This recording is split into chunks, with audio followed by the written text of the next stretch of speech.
If the camera wasn't recording, there is no way anyone, especially the mother, would have believed what her baby did to their dog that afternoon.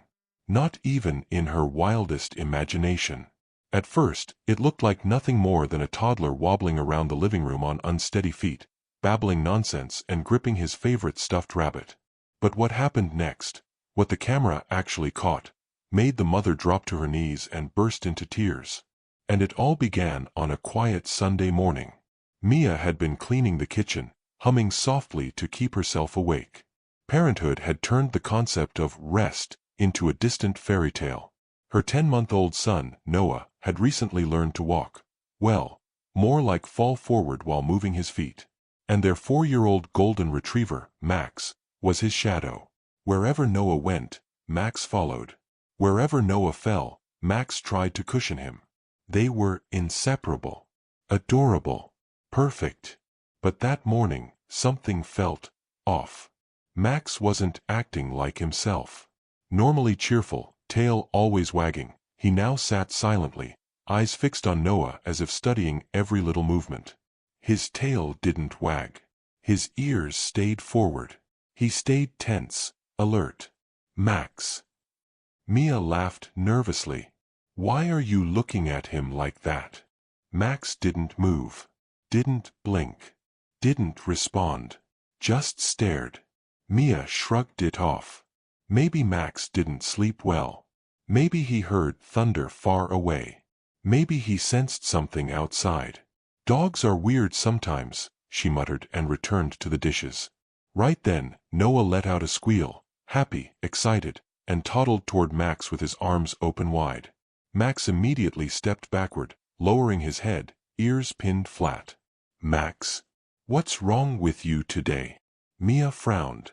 Max wasn't just avoiding the baby. He was afraid. But of what? To keep an eye on them, Mia tapped the baby monitor app on her phone. Their indoor camera system had been installed after Noah's birth. Today, it would capture something unforgettable. Mia set her phone on the counter and kept watching out of the corner of her eye. Noah toddled again toward Max. Max stepped back again. Noah giggled louder, and suddenly reached out with both hands. And then, it happened. Noah grabbed something from Max's collar and yanked it off. Max froze. Mia froze. And the camera, positioned perfectly above the living room, captured it all. But Mia hadn't seen it yet. She didn't notice what Noah pulled off. She only saw Max panic, his entire body stiffening before he jumped backward, knocking into the side table. A lamp crashed to the floor. Max, what are you doing? Mia shouted, running forward. Noah sat on the carpet, completely unbothered, holding something tiny in his hand, something he shouldn't have been touching.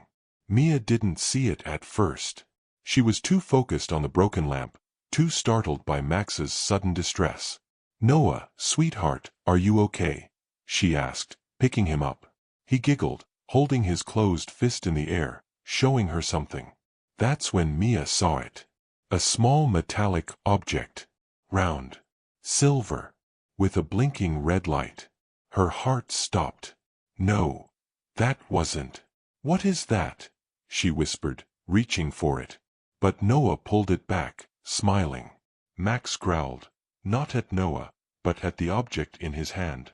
Mia didn't understand. She gently pried Noah's fingers open, and once she saw what he was holding, her heart almost burst through her ribs. It was not a toy. Not a dog tag.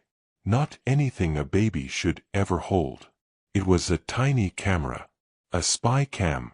Attached with a small magnet.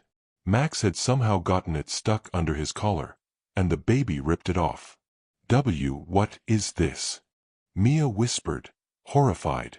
Max barked sharply, stern, urgent, as if telling her to move.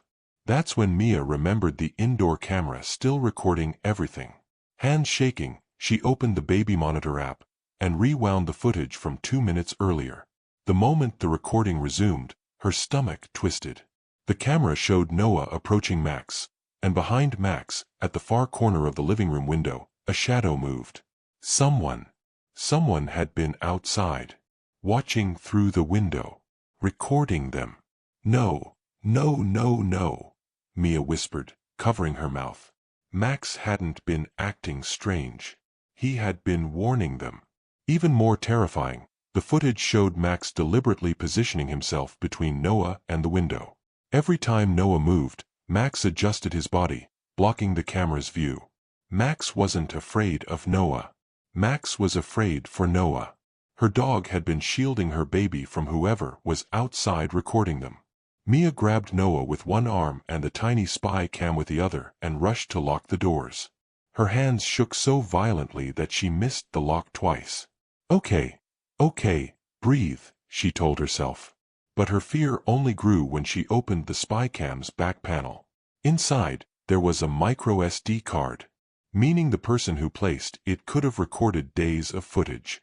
Noah's baths, Noah's naps, her feeding him, her changing him, her entire life. Someone had been watching. She immediately dialed 911.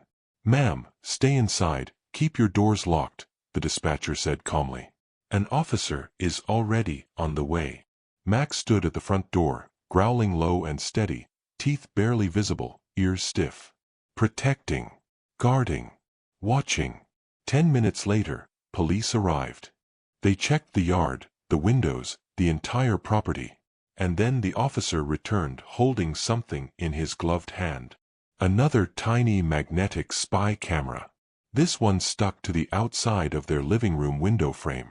"Oh my God!" Mia breathed, staggering backward. The officer nodded. "This isn't a toy. It's a real surveillance device. Someone installed it here intentionally." Mia clutched Max's fur. Noah, sensing the tension, clung to her shoulder, scared and quiet for the first time that day. The officer continued. "Good news is, the camera the baby pulled off? It's the same brand and model. Whoever did this tried placing one on your dog to get a moving view inside your home." Mia's heart dropped. "They couldn't get the angle," the officer explained, "so they put one on the window too. That means your dog saved your baby. And possibly saved you." Mia fell to her knees, hugging Max tightly, sobbing into his golden fur. "I'm so sorry. I didn't understand. I didn't know," she whispered. Max pressed his forehead gently against hers, whining softly. The officer took the devices for forensic analysis and assured her the neighborhood patrol would increase for the next several weeks. That night, long after Noah had fallen asleep, Mia sat beside Max with tears drying on her cheeks. "You knew," she whispered. "You were warning us, protecting him, protecting me, and I didn't listen." Max rested his head on her lap, eyes soft and knowing.